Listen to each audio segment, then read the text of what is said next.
Balochistan high court میں mines and minerals act کے خلاف دائر آئینی درخواست پر سماعت ہوئی۔ کیس کی سماعت جسٹس سردار احمد حلیمی اور جسٹس اقبال قاسی پر مشتمل بینچ نے کی۔ سماعت کے بعد حاجی لشکری رئیسانی اور وکلاء نے میڈیا سے گفتگو کی۔ اس موقع پر بیرسٹر اقبال کاکڑ نے کہا کہ آج کی سماعت میں بھی حکومت کی جانب سے جواب جمع نہیں کرایا گیا۔ حکومتی وکلاء نے عدالت سے مزید وقت طلب کیا ہے۔ انہوں نے کہا کہ وزیر اعلیٰ بلوچستان نے مائنز اینڈ منرلز ایکٹ کو روکنے کے حوالے سے زبانی بات کی ہے، تاہم ہمارا مطالبہ ہے کہ اس سلسلے میں باضابطہ نوٹیفیکیشن جاری کر کے اسے پبلک کیا جائے۔ دوسری جانب حاجی لشکری رئیسانی نے بتایا کہ اب تک بل کو روکنے کے حوالے سے کوئی باضابطہ نوٹس موصول نہیں ہوا۔ اگر حکومت کی جانب سے رابطہ ہوا تو اس بات کا جائزہ لیا جائے گا کہ معاملہ عدالت کے باہر یا پھر عدالت کے اندر حل کیا جائے۔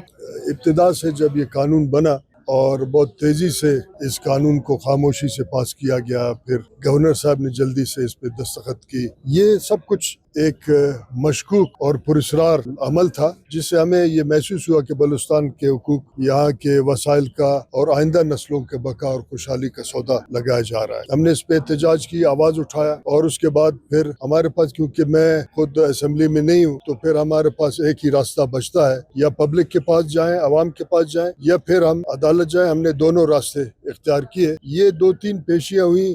وزیر اعلیٰ نے کہا کہ میں نے اس قانون پہ عمل درآمد کو روکا ہے، مگر آج ہم یہ تیسرے پیشی پہ ہم یہ چاہ رہے ہیں کہ اس روکنے کا نوٹیفیکیشن کو بھی پبلک کیا جائے، تاکہ لوگوں کو پتہ چلے کہ صوبائی حکومت اس نے کتنا سنجیدگی دکھایا اس تمام معاملے میں۔